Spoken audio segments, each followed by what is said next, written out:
Justice delayed is justice denied. ఈ మాట మనం ఎన్నోసార్లు వినుంటాం. But what if justice is neglected or ignored? Literally recent గా అయిన ఈవెంట్ తర్వాత నాకైతే టెంపర్ మూవీలోని ఈ డైలాగ్ నిజమే కదరా అనిపిస్తుంది. సార్ అందుకే సార్ ఈ దేశం అంటే అంత ఇష్టం నాకు. ఈ కంట్రీలో ఉండే ఫ్రీడమ్ ఏ కంట్రీలో ఉంటే చెప్పండి సార్ మీరు.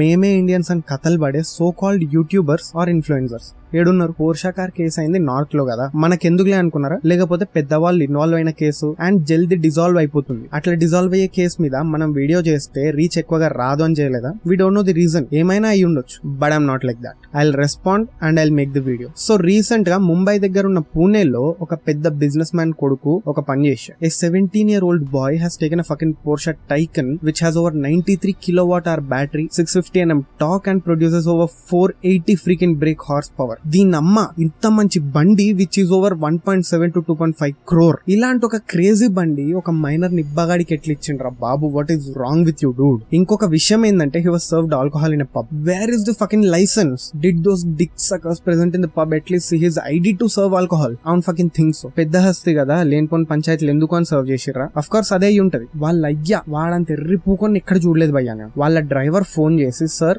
మీ అబ్బాయి తాగేస్తున్నాడు, నేను డ్రైవ్ చేస్తా అని చెప్పండి ప్లీజ్, నా మాట వినండి అంటే, లేదు నువ్వెవని చెప్పనీకి, బండి తాళానికి ఇచ్చి నువ్వు దెంగే అన్నాడంట. It's in the records Dude. సరే ఇచ్చిండు, నడిపిండు. ఒక సూపర్ కార్ ని నార్మల్ స్పీడ్ లో నడిపితే అంత కిక్ రాదు కదా. సో ఆ నిబ్బాగాడు ఆల్మోస్ట్ ఒక 150 to 180 స్పీడ్ లో నడిపిండు. ఒరే బాబు, బయట దేశాలలో అట్లా నడపడానికి రీజన్ ఉంది. లైక్ అక్కడ లేన్ రూల్స్ ని గట్టిగా పాటిస్తారు అండ్ వాళ్ళ రోడ్స్ మీద స్పీడ్ బ్రేకర్స్ ఆర్ రాళ్ళు పెబుల్స్ చాలా తక్కువ. పొర్రపాటున అట్లాంటి ఒక పెద్ద రాయ్ ఆర్ స్పీడ్ బ్రేకర్ మధ్యలోకి వచ్చుంటే వీడు పోయేటోడు. అట్లీస్ట్ ఆ హార్డ్ వర్కింగ్ కపుల్ అయినా ఈ భూమి మీద ఉంటుండే, ఒక స్పాయిల్డ్ బ్రాట్ తగ్గుతుండే. But God always takes away good people, so it has happened in the either way. ఆ కపుల్ పేర్లు వచ్చేసి Anish and Ashwini. Office party ఓ సంథింగ్ ఎక్కడి నుండో ఇంటికి బైక్ మీద వస్తుంటే వచ్చి 150 to 180 స్పీడ్ మీద గుద్దేస్తే ఆల్మోస్ట్ 50 meters ఎగిరి పడ్డరు వాళ్ళు. నార్మల్ పీపుల్ కాబట్టి ఎన్ని ప్రాబ్లమ్స్ వాళ్ళ ఫ్యామిలీ ఫేస్ చేయాల్సి వస్తుందో ఆలోచించండి. లైక్ మన మిడిల్ క్లాస్ ఫ్యామిలీస్ లో ఎర్న్ చేసే వాళ్ళు మైనర్ ఇంజురీ అయ్యి 4-5 days ఇంట్లో ఉంటేనే ఆ మంత్ ఎన్నో విషయాలు సాక్రిఫైస్ చేస్తాం. ఒకవేళ అప్పర్ క్లాస్ వాడైనా వాడి దమ్ము మీద,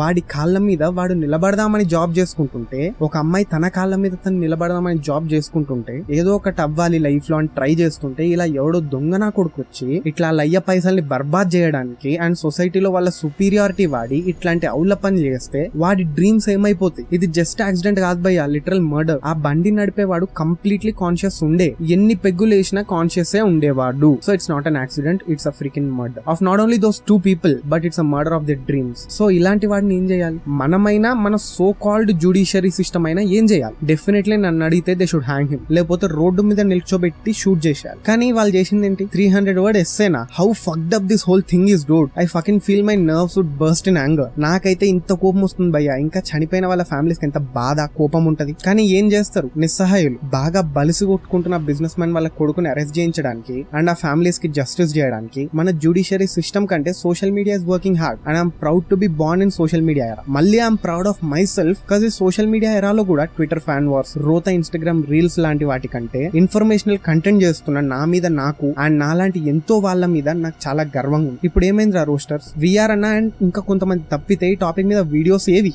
ఓ అది నార్త్ కదా, ఓకే మీరు ఇట్లా తగలడ్డరు కాబట్టి ఇట్లా అవుతుంది, లేకపోతే ఇట్లా అవ్వదని చెప్పట్లే. బట్ రేషియో అనేది తక్కువ అవుతుంది, డెఫినెట్ గా అవుతుంది. ఇంకా next segment, how police and judicial system made fun of this incident. By the way ఆ కార్ నడిపిన స్పాయిల్డ్ కిడ్ పేరు వేదాంత్ అగర్వాల్. వాడి ఏజ్ వచ్చేసి 17 years 8 months. ఇది గుర్తుపెట్టుకోండి, మళ్ళీ మాట్లాడదాం. సో రీసెంట్ గా ఆ కార్ లో వాళ్ళ ఫ్రెండ్ కూడా ఉన్నాడు అని తెలిసింది. ఆ ఫ్రెండ్ గాడే ఒప్పుకున్నాడు that Vedant was drinking at the time of driving and was drunk like hell at that time. So basic investigation చేసి ఎవిడెన్స్ కోర్ట్ లో సబ్మిట్ చేయడానికి ప్రొసీజర్ ఉంటది కదా, ఆ ప్రొసీజర్ పరంగా వాడి బ్లడ్ శాంపుల్ తీసుకొని టెస్ట్ చేశారు. ఆల్కహాల్ టెస్ట్ లో నెగిటివ్ వచ్చింది, పాయింట్ నెంబర్ 1. ఆ తర్వాత ఏమైందంటే ఆ ఎర్రి హుక్ గాడు పోలీస్ స్టేషన్ లోకి వెళ్లి ఏసీపీ సీట్ లో కూర్చుంటాడు. దెన్ 2 మెర్సిడీస్ ఎస్ క్లాస్ బళ్ళు స్టేషన్ కి వస్తాయి. ఆ కార్ లో నుండి ఒక వ్యక్తి దిగి 8 ఫ్రీకిన్ పిజ్జా బాక్సెస్ స్టేషన్ లోకి తీసుకెళ్తాడు. This is not a made up story. In fact అక్కడే ఉన్న కొంతమంది క్రైమ్ రిపోర్టర్స్ చూసిన విజువల్ ఇది. ఇన్ఫాక్ట్ వాడు తిరిగిన బార్ ఫుటేజ్ ని బయటికి తీసారు. వాడు కోజీ అనే రెస్టో బారే కాదు,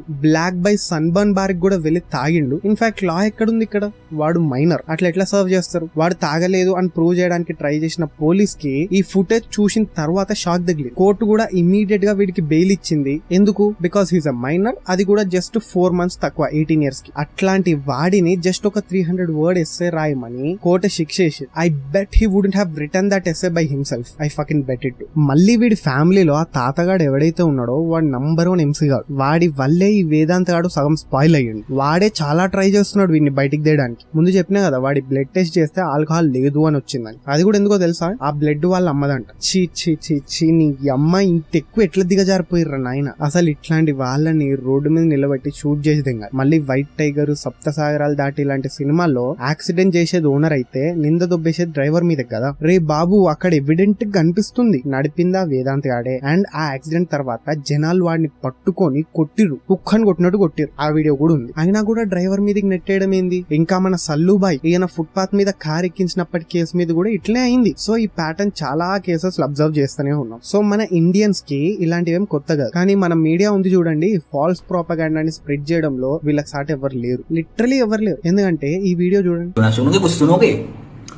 करके बैठा मैं नशे इन माय पोर्शे, सामने आया कपल मेरे अब वो है नीचे, साउंड सो क्लीशे, सॉरी गाड़ी चढ़ गई आप पे, 17 की उम्र पैसे खूब मेरे बाप पे, एक दिन में मिल गई मुझे बेल, फिर से दिखाऊंगा सड़क पे खेल, playing kerosene form in my sports car, 4 यार मेरे साथ फाड़ देते. ఈ వీడియోలో ఉన్నది క్రింజస్థాన్ అనే ఒక ఇన్స్టాగ్రామ్ క్రియేటర్. ఎట్లయినా మన ఇండియన్స్ లో కొంతమంది వేలి ముద్రగాళ్ళకి సార్కాజం అంటే ఏంటో తెలియదు కదా. అంత చదువుకొని జర్నలిజం అనే నోబెల్ జాబ్ లో ఉన్న వాళ్ళకి కూడా తెలియదు అంటే it's the most disgusting thing ever. కానీ మన వాళ్ళు క్రింజస్థాన్ ర్యాప్ వీడియో చూసి which was sarcastic approach to this case. ఆ ర్యాప్ లో ఇదే ఉంది, సార్కాజం. కానీ ఆ క్రింజిస్తాన్ ర్యాప్ ని చూసి వీడే వేదాంతాన్ని సిగ్గు లేకుండా న్యూస్ స్ప్రెడ్ చేశారు. రే బాబు, ఈ వీడియో చేయడానికే నాకు 2 days పట్టింది. బ్యాక్గ్రౌండ్ రీసెర్చ్ లో ఆల్మోస్ట్ 1 day పట్టింది. అట్లాంటి ఒక నార్మల్ బడ్డింగ్ యూట్యూబ్ ఛానల్ ఉన్న నాకే అంత ఎక్కువ టైం పట్టింది. ఒఫీషియల్ గా టీవీలో రన్ చేసే ఛానల్ మీరెంత జాగ్రత్తగా ఉండాలి, బ్యాక్గ్రౌండ్ చెకింగ్ ఎంత ప్రాపర్ గా చెయ్యాలి వెన్ యు టెలికాస్ట్ సంథింగ్. ఆహా, అస్సలు లేదు. మాకు టీఆర్పీఏ కావాలి. అండ్ దానికోసమే ఇంతైనా దిగజారుతాం. ఇట్లా ఉంది మన టీవీ ఛానల్స్ కథ. ఇంకా చాలా ఉన్నాయి భయ్యా. నా వరకైతే ఆ చనిపోయిన వాళ్ళకి కాంపెన్సేషన్ ఇవ్వాలి. అలా అని 5-10 లక్షలు కాదు. వాళ్ళు వర్క్ చేస్తున్న జాన్సన్ కంట్రోల్స్ లో వాళ్ళ ఇయర్లీ ప్యాకేజ్ అమౌంట్ ని డబుల్ చేసి ఒక 5 to 10 years అమౌంట్ సెటిల్ చేయాల్సిందే. అట్లయితేనే ఓల్డ్ ఏజ్డ్ గా ఉన్న వాళ్ళ పేరెంట్స్ కానీ హోల్ ఫ్యామిలీకి సపోర్ట్ అవుతుంది. అండ్ అట్లయితే వాళ్ళు రోడ్ మీదకి కూడా రారు. ఇంక ఇట్లాంటి ఇన్సిడెంట్స్ అవ్వవు అని కాదు, ఇంకా అవుతాయి భయ్యా. ఎందుకంటే ముందున్నది జెన్జీ. వీళ్ళకి పని తక్కువ, ఆత్రం ఎక్కువ, ఎచ్చులు ఎక్కువ. ఇట్లాంటి వాళ్ళు భయాన్ని నటిస్తారు. ఇట్లా చేసే వాళ్ళ నుండి మనం దూరంగా ఉండాలి. బికాజ్ వీళ్ళు ఎంతకైనా తగ్గిస్తారు. ఇలాంటివి జరగకుండా ఉండాలంటే ఒకే ఒక ఆప్షన్ భయ్యా, దట్ ఈస్ నైస్ పేరెంట్. పిల్లాడు తప్పు చేస్తే అదే మినిట్ వాడికి ఇట్లా చెయ్యొద్దు అని చెప్పాలి. వినకపోతే స్ట్రిక్ట్ అవ్వాలి, కొట్టాలి. అట్లయితేనే యూత్ బాగుపడుతుంది, ఆల్సో ఇండియా బాగుపడుతుంది. I pray for the departed ones and may their soul rest in peace and may the spoiled brat soul burn in hell, also their family members. So ఈ video కింతే భయ్యా ఉంటున్నా. కలుద్దాం next వీడియోలో. మీకు మా content నచ్చితే మీరు ఏదైనా చేయండి, నచ్చకపోయినా ఏదైనా చేయండి, కానీ చేసే వెళ్ళండి. So tata, bye bye, see you, జై హింద్.